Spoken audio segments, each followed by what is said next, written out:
एक cold drink की bottle से आप अपने घर को बहुत ही अच्छा सा ऑर्गेनाइज करके रख सकती हैं, छोटी छोटी चीज़ें जो इधर उधर बिखरी पड़ी रहती हैं। और इसके अलावा जितना भी गंदा वॉशरूम हो, बेडरूम हो और कहीं पर भी किचन वगैरह के कहीं के भी टाइल्स हो, आप इसे बिना वॉश किए किस तरीके से चमका सकते हैं। और इतना चमकेंगे आपके टाइल्स, किचन, बाथरूम, सब चीज़ें बिना वॉश किए कि आप खुद हैरान रह जाएंगे। तो रमज़ान से पहले अपने घर को बहुत ही अच्छे से चमकाएं और छोटी छोटी ऐसी तैयारी मैं आप लोगों से शेयर करने लगी हूँ इस वीडियो में, जो रमज़ान से पहले बहुत ही ज़्यादा ज़रूरी है, तो आज वीडियो में देखने को आपको मिलेंगी। तो शुरू करते हैं अपनी वीडियो। बिस्मिल्लाहिर्रहमानिर्रहीम। अस्सलाम वालेकुम, मैं हूँ हया और आप लोग देख रहे हैं हया टिप्स जोन। तो टिप्स नंबर 1 मेरी ये है कि इस तरह से जब भी गैस कम आती है या फिर कुछ लोग के घरों में इसी तरह से रोटी बनाई जाती है तवे के ऊपर सेक कर, तो उन लोग की उनके लिए बहुत ही अच्छी आसानी वाली टिप्स दे रही हूँ मैं। आप बिना हाथ लगाए, क्योंकि समटाइम हमारा हाथ भी जल जाता है, आप लोग इस तरीके से रोटी सेक सकते हैं और इस तरीके से कपड़ा लगाकर भी, क्योंकि काफ़ी ज़्यादा एक्सपेंसिव टूल्स हैं ये, दराज पर आप लोग सर्च कर सकते हैं। नेक्स्ट टिप ये है कि जैसे कि आजकल मटर का सीज़न है और मटर काफ़ी ज़्यादा अब सस्ते हो चुके हैं। स्टार्टिंग में तो काफ़ी ज़्यादा महंगे थे, तो जिस किसी को भी सेव करना हो तो इस तरीके से आप लोगों ने मटर को निकालना है। गर्म पानी में 1 टेबल स्पून आपने चीनी डालनी है, थोड़ा सा आप लोगों ने बॉयल करना है 5 मिनट, बस इतना ही। और इससे ये कलर आपका बिल्कुल भी मटर का ख़राब नहीं होगा। और ठंडा होने के बाद आप लोगों ने पैकेट्स बनाकर फ्रीज़र में फ्रीज़ कर लेने हैं जैसे आप चाहें ना। और यहाँ पर मैं आपको प्रैक्टिकल नहीं करके दिखाऊंगी क्योंकि मेरे तो ये 2-3 दिन में ही ख़त्म हो जाएंगे। आते हैं नेक्स्ट टिप की तरफ। और कभी कभी हमारे घर वाले ऐसी फरमाइश कर देते हैं जिसमें बहुत ही कम टाइम होता है गैस जाने में, लाइट का इंतज़ार करेंगे तो गैस भी चली जाएगी। तो जैसे कि मेरे घर वालों ने की फरमाइश के आलू गोश्त खाना है, फिर मैंने अच्छे से मसाला इसका भून लिया, सारे मसाले डालकर ऑयल वगैरह सारी चीज़ों को अच्छे से मैंने तकरीबन पका लिया। अब जब लाइट आई ना तो फिर मैंने इस तरीके से प्याज वगैरह इसको अच्छे से मैंने पेस्ट बनाया और इस तरीके से ऑयल में अच्छे से भून लिया। बहुत ही ज़्यादा मैंने इसको भूना, तकरीबन 10-15 मिनट मैंने इसको भूना हल्की आंच पर ना। और जब इसका ऑयल सेपरेट हो गया तो फिर मैंने ये सारे की सारी ग्रेवी जो मैंने बनाई थी ना वो इसके अंदर डाल दी। चिकन और आलू, ये सारे तमाम मसाले सारे के सारे मैंने डालकर इस तरीके से मिक्स कर लिया और तकरीबन 10 मिनट मैंने स्लो आंच पर इसको अच्छे से ऑयल और सेपरेट होने दिया। ऊपर से गर्म मसाला, हरा धनिया वगैरह डाला। तो ये देखें वैसे ही बन गया आलू गोश्त जितने टाइम में ये बन था। और हम लोगों ने लाइट का इंतज़ार नहीं किया, अगर हम बैठे रहते तो हम वक्त पे काम नहीं कर पाते, तो हमारी गैस भी चली जाती और इसमें हमारा कोई भी नुकसान नहीं हुआ, ना ही बर्तन हमारे ज़्यादा गंदे हुए हैं। उसी पैन में, उसी कढ़ाई में हमने ये सारे काम अपने ख़त्म कर लिए। आते हैं नेक्स्ट टिप की तरफ। तो आजकल टमाटर भी बहुत ही ज़्यादा सस्ते हैं, तो सोचा आप लोगों से टिप्स शेयर कर देती हूँ क्योंकि अब तकरीबन सभी रमज़ान की तैयारी में लगे हुए हैं। शुरू हो गई है रमज़ान की तैयारी माशाल्लाह सभी घरों में, तो मैं भी तैयारी कर ही रही हूँ और आहिस्ता आहिस्ता करेंगे रोज़ाना थोड़ा थोड़ा, तो इंशाल्लाह जब तक हो ही जाएगा। तो टमाटर का पेस्ट बनाने का तरीका ये है कि आप लोगों ने टमाटर को थोड़ा सा कट करना लाजमी है ताकि अंदर से पता चल सके कि टमाटर ख़राब तो नहीं है कोई सा भी, क्योंकि काफ़ी ज़्यादा टमाटर ऐसे होते हैं जो ऊपर से बिल्कुल फ्रेश दिख रहे होते हैं लेकिन अंदर से ख़राब होते हैं ना।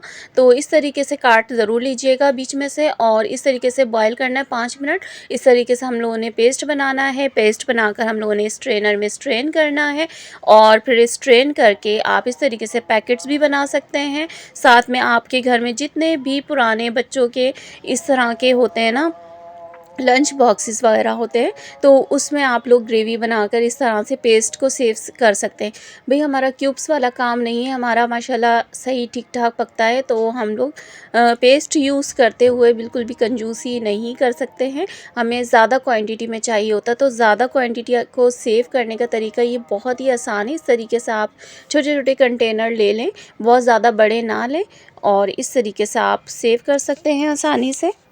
और इस अगर आप लोगों को और भी ज़्यादा छोटे छोटे क्यूब्स इसी में चाहिए तो जब ये हाफ़ डन हो जाए, मतलब कि हाफ़ फ्रीज़ हो जाए, तो आप कट्स लगा लीजिएगा और फिर जब आप इस तरीके से इनको निकालेंगे तो आपको क्यूब्स फॉर्म में ही मिलेंगे। और नेक्स्ट टिप ये है कि मैं कभी भी प्याज को पेस्ट बनाकर फ्रीज़ नहीं करती हूँ। एक तो उससे स्मेल आती है, फ्रिज के अंदर आप कितने भी अच्छे तरीके से कंटेनर वगैरह में कर लें, बॉटल जार में रख लें, तब भी आती है। तो इस तरीके से कर लिया करें। अगर आपको फ़ौरन से पेस्ट बनाना हो, लाइट ना हो, तो इस इस तरह से आपने पानी डालकर प्याज को 5-10 मिनट पकाएंगे, सॉफ्ट हो जाएगी, बिल्कुल अच्छे से मैश कर लें।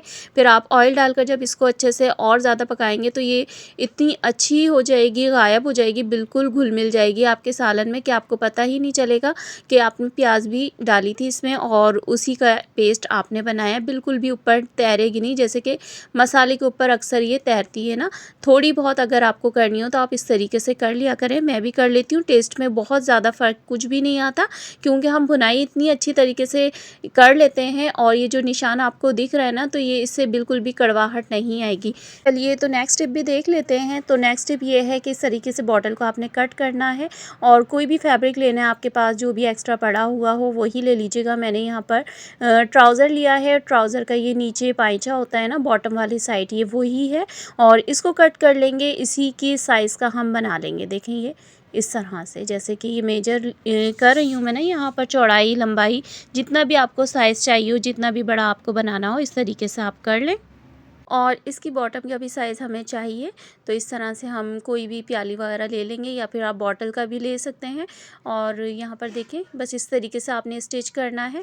ये मैं इसी तरह से कर लूँगी। कोई भी साइज़ हो आपका आपका जो प्रोसेस होगा ना वो सेम ही रहेगा जैसे मैं आपको बता रही हूँ। आप प्रोसेस देख लें, आप मेजरमेंट अपने हिसाब से कर लीजिएगा।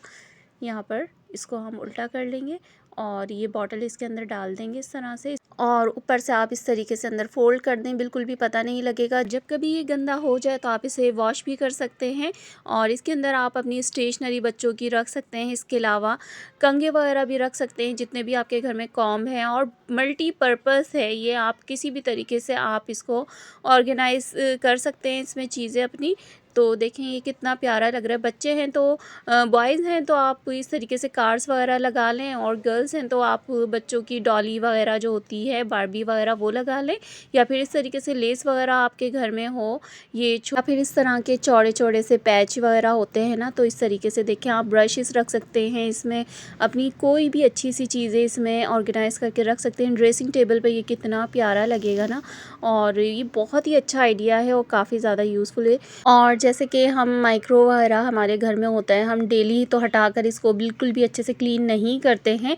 ये तकरीबन 15 से 20 दिन में ही साफ़ होता है। मैं तो इसी तरह करती हूँ क्योंकि काफ़ी ज़्यादा हैवी होता है और इसको खिसकाते हुए भी डर लगता है ना।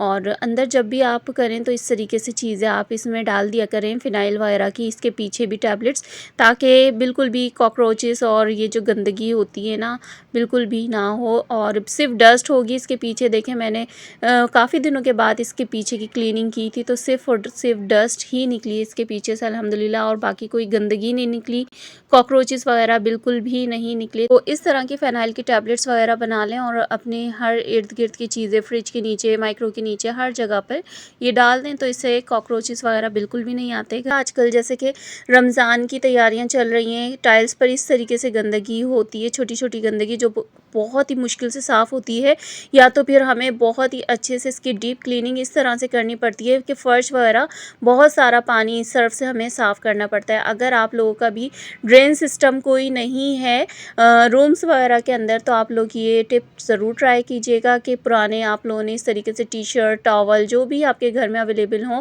पुराने तो बच्चों के ले सकते हैं, जो आप लोग निकाल देते हैं, वेस्ट होते हैं, तो उसे ले लीजिए। और दूसरे आपने एक टब के अंदर पानी डालना है, पानी के अंदर आपने ब्लीच डालना है और इस तरीके से विनेगर डालना है और थोड़ी सी डेटॉल या खुशबू के लिए कोई भी चीज़ इसमें डाल सकते हैं। मैंने यहाँ पर मीठा सोडा भी डाला है, डालिएगा, और नहीं तो आइबो नाम का भी एक लिक्विड आता है वो डाल सकते हैं। इससे आपके टाइल्स बहुत ही अच्छे चमकेंगे अगर आप सिंपल इस तरीके से आप लगाएंगे ना, और इससे तो आपके हाथ भी ख़राब नहीं होंगे अगर आप डेली भी लगाएंगे ना। इस तो ब्लीच हमने बहुत कम क्वांटिटी में इसमें यूज़ किया है, लेकिन फ़र्श आपका बेहतरीन चमकेगा। और इसके अलावा एक और नेक्स्ट आइडिया जो है वो भी बहुत ज़बरदस्त है। तो दोनों में से जो आइडिया आप लोगों को पसंद आए ना, आप उसी को फॉलो कीजिए। और दोनों की यही बात अच्छी है कि दोनों में पानी बिल्कुल कम खर्च होगा, आपको पानी वेस्ट करने की ज़रूरत नहीं होगी और बिल्कुल भी झाग वगैरह इसमें नहीं बनेंगे। सिर्फ और सिर्फ जो हमें क्लीनिंग चाहिए ना तो वही काम होगा। सर्फ लेते हैं ना, इतने सारे झाग बन जाते हैं, फिर उसको रिमूव करते करते इतना पानी ज़ाया हो जाता है, और जहाँ हमें ज़रूरत नहीं है कि इतना सारा हम पानी कहाँ निकालेंगे, कोई ड्रेन सिस्टम नहीं है, तो आप इस तरीके से बहुत ही अच्छे से क्लीन कर सकते हैं। हमें सिर्फ़ और सिर्फ सफाई से मतलब है कि हमारा घर क्लीन हो जाए, साफ़ सुथरे टाइल्स हो जाएँ, तो वो काम आपका बहुत ही आसानी से हो जाएगा। और अगर आपके घर में ज़ंग वगैरह के दाग हैं टाइल्स के ऊपर या पुराने बहुत ही ज़्यादा गंदे टाइल्स पर निशान हैं किसी भी तरह के, तो आपने ये लेना है हार्पिक रेड वाला और इससे अपने डायरेक्ट टाइल्स के ऊपर इस तरीके से अप्लाई करना है। देखें, और 5-10 मिनट के बाद आपने इसको पहले फैला लेना अच्छे से ब्रश वगैरह से, अच्छे से देखें। और ग्लव्स ज़रूर पहन लीजिएगा अगर आपकी सेंसिटिव स्किन है। तो मेरा तो ये डेली का ही काम है, मैं हर वक्त सफाई के पीछे रहती हूँ, तो मैं ये काम करती रहती हूँ। हालांकि मुझे भी एलर्जी होती है, मेरे नेल्स में होती है, मेरे हैंड्स पर इतनी नहीं होती जितने मेरे नेल्स में जाता है ना, तो फिर मुझे बहुत ज़्यादा इरिटेशन होती है इससे।